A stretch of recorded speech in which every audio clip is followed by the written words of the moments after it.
Hi, this is Maria Williams. In this video, I'm sharing a little bit of Halloween fun with a card and a treat bag that are made essentially the same way. There are a few differences between the two, but all the basics and the techniques are the same. Here's the card. It's a standard 4 1/4 by 5 1/2, and the cat has a hat, and I have some eyes that I stamped on the card with an old stamp set, Freaky Friends, that has been discontinued. So you don't have to do that. It just adds a little bit. And then here's the treat bag, which I'm going to show you how to make in the video. To figure out the dimensions for the treat bag, I'm going to look at the punch board, which I'm using today, and I want to do as big a bag as I can make with a standard piece of cardstock and no more than 6 inches tall because of the embossing that I'm going to do. So I'm just taking out my paper trimmer and cutting a standard piece of thick Whisper White cardstock to 6 inches tall, and grabbing my punch board and taking out the scoring tool from the bottom of the board. I have chosen to go with a medium size bag, so I'm lining up my cardstock on the short end with the start line, and I'm going to punch first and then score at the M line, which is the medium size bag line, and also across the top. Then I scoot my paper over so that the medium line that I just scored is lined up with that notch and the start line, and I'm going to punch. And it was really hard punching around my my camera stand, but I promise you it is really not that hard to punch.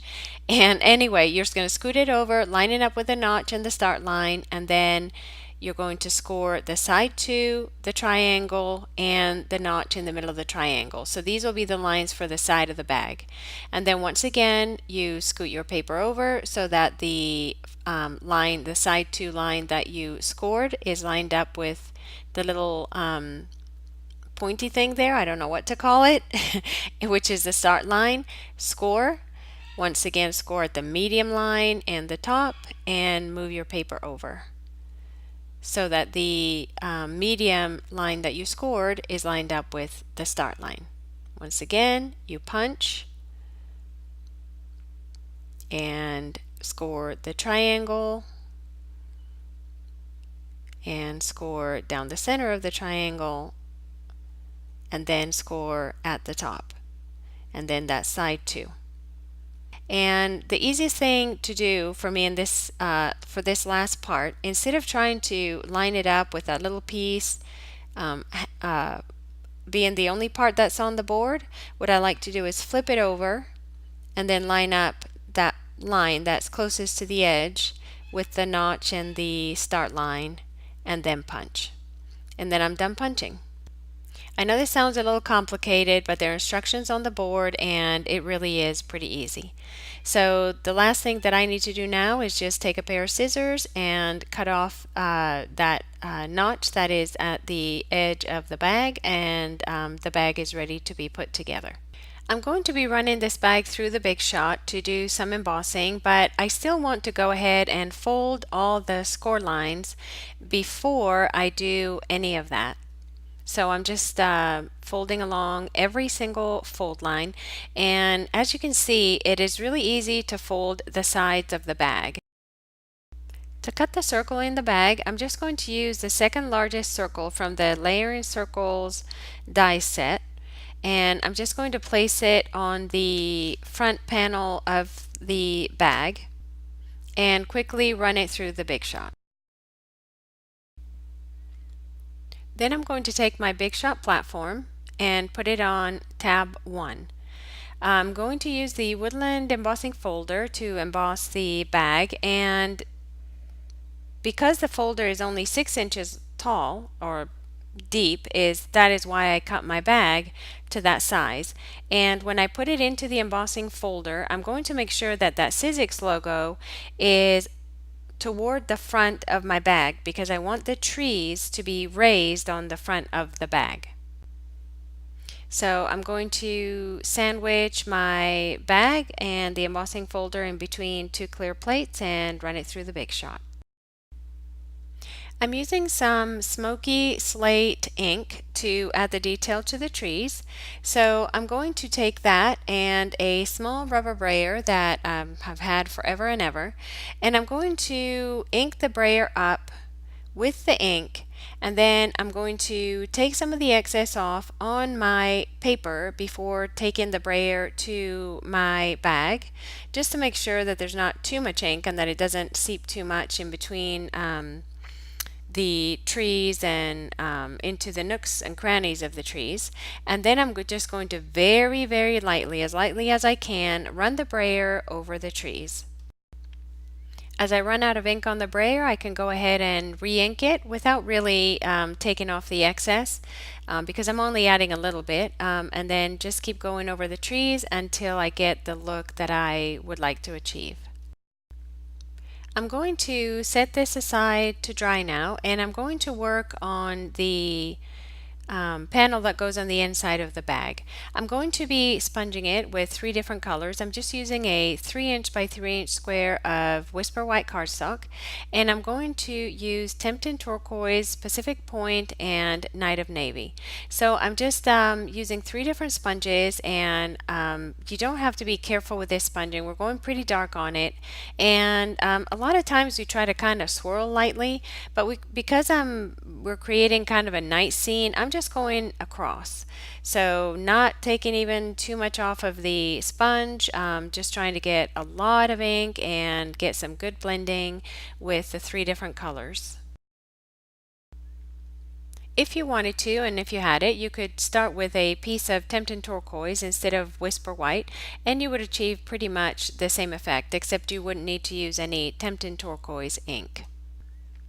When I made the original card and treat bag, I had my white craft ink pad, but for some reason after a class I just could not find it. So what I ended up doing, oh, and I also used a stamp from a pumpkin, paper pumpkin stamp set, but I could not find my craft pad. So what I did is I took one of these ink spots that I had from a paper pumpkin, and it's a discontinued color. I rinsed it out. There was a lot of ink in it, but I rinsed it under running water until all the ink was gone, and then I used my craft white re-inker to ink the ink spot. So I'm taking the larger of the water brushes with some water in it, and I'm just flicking the tip of the paintbrush onto my panel, and that is just water. I think, yeah, there you go. You can see the droplets of water. And then I'm just going to take some iridescent embossing powder that I have from a while back also, and put it on my panel, and then I'm just going to use my heat tool to emboss that. And here you can see those sparkly areas, and the embossing powder will not fall off. To attach my panel to the inside of the bag, I'm just using a little bit of Tombow Monomulti, making sure that my moon is going to be in the right place. So I'm just pressing it down and picking it all up together, and then turning it to the back to make sure that everything is perfectly glued down. And I decided that my magnetic plate would make a great paperweight to keep this in place. To put the bag together, I'm going to use some fast fuse, and first I'm going to put some on the side tab, and it wasn't catching, so I just had to pull back the tape a little bit. And then always remember to flick the fast fuse so that you don't get a string stretching from your paper to the fast fuse dispenser. And then the easiest way to assemble the bag is to just fold it in half. Fold the flap in and then just fold the bag in half, and you'll get a perfect alignment every time. Then I just need to apply a little bit onto the bottom tabs, and making sure that I'm not applying it anywhere that is going to be exposed. Here I'm just using my scissors to apply a little bit of pressure to all those areas where I put the fast fuse and make sure that everything is properly adhered. The designer series paper that I used for the cats and for the hat for the cat on the card is called Spooky Night, and I already have the cat for the treat bag cut out. I didn't think you wanted to watch me do that. And in order to make all the edges look good, I'm taking a black marker and I'm just running it along all the outside edges of the cat. To attach them to the bag, I'm just using a couple of dimensionals.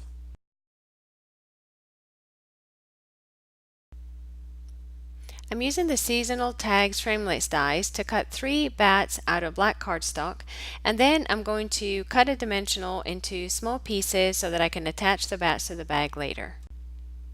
To create the sentiment tag, I'm using a stamp from the Labels to Love stamp set with some Memento black ink, and I'm going to stamp that onto some Tangerine Tango cardstock. I'm using the coordinating everyday label punch to punch this out, and then I'm going to mount it onto a small tag that I cut out with the Discontinued Tags and Labels Frameless dies, but you don't need a tag for that. You could just cut a strip of black cardstock and punch a little hole at the top. I'm just using a little bit of Fast Views to attach the two together.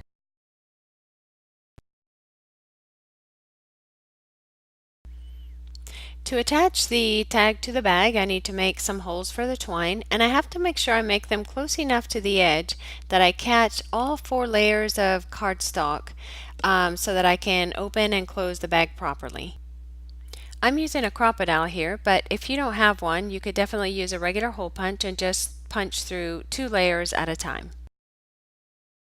The bag is almost done at this point. All I have left to do is run the twine through the holes and through the tag and tie a bow or a knot if you prefer. And then I just need to attach the bats that already have the dimensionals on them and add a little bit of bling. The moon was a little bit light, so I added a little bit of Wink of Stella to it, and then after attaching the bats I added some eyes with a white Jelly Roll gel pen, and then I covered the rest of the bats with some Wink of Stella to add a little bit more shimmer. Here's another quick look at the projects. Here is the treat bag I completed previously with the stamped moon, and then here's the one that I did for the video, and here is also the card that I did previously with those stamped eyes. They're stamped in Daffodil Delight, and I used the black gel pen to accent the eyes. Thanks so much for joining me today. If you enjoyed the video, please give it a thumbs up. If you would like to see more pictures or purchase any of the products used in this video, please visit my blog at mariascardsandmore.com. Thanks for watching.